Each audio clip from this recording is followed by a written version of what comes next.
Marathon প্ৰতিযোগিতা আৰম্ভ কৰিবৰ কাৰণে এয়া অফিচিয়েলছ আৰু প্লেয়াৰ্ছসকল আহি পেলাই ষ্টাৰ্টিং পইণ্টত ৰেডি হৈছে। এতিয়া 5 বজাত আৰম্ভ কৰা হ'ব।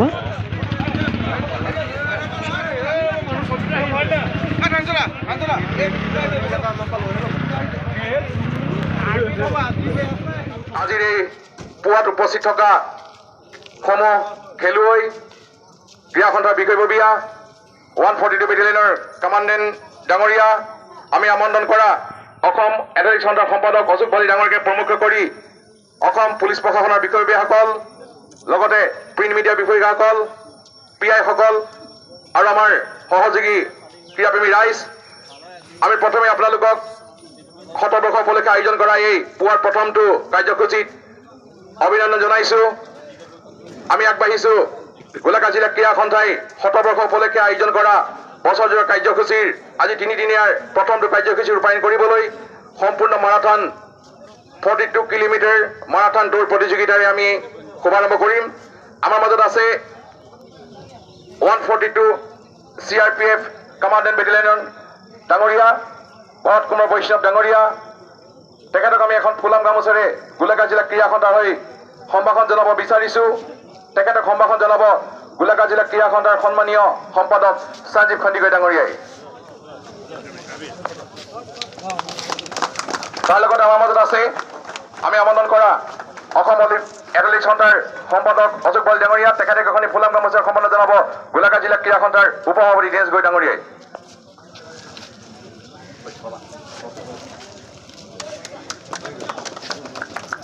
আমি অশোক বালি ডাঙৰীয়াক দুআষাৰ কোৱাৰ আগতে আমাৰ মাজত থকা কমাণ্ডেণ্ট ভৰত কুমাৰ বৈষ্ণৱ ডাঙৰীয়াক দুআষাৰ ক'বলৈ জনাইছোঁ। Short speech.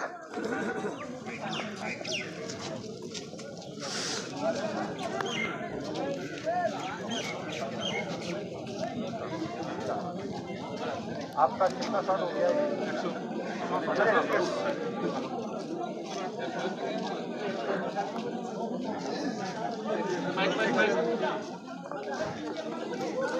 आज 9 अप्रैल का दिन सीआरपीएफ के लिए अति महत्वपूर्ण है। आज ही के दिन रण ऑफ कच्छ के अंदर 1965 के अंदर पाकिस्तान की एक ब्रिगेड ने सीआरपीएफ की 2nd बटालियन की एक कंपनी के ऊपर अटैक कर दिया और उस अटैक का सीआरपीएफ ने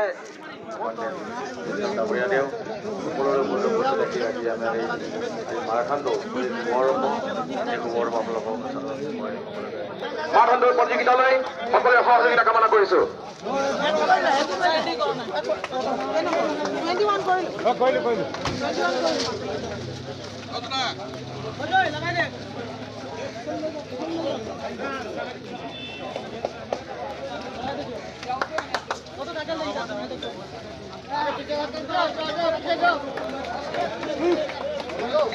हेलो हेलो हेलो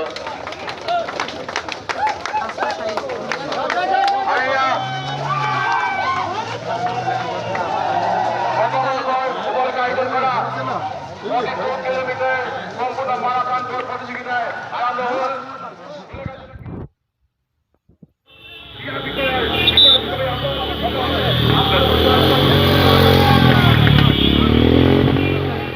ঠাইটো দিয়ক মই 46 51 কোনে লৈছিল আপুনি? 51 মই টাইম নাই ভেৰি গুড গো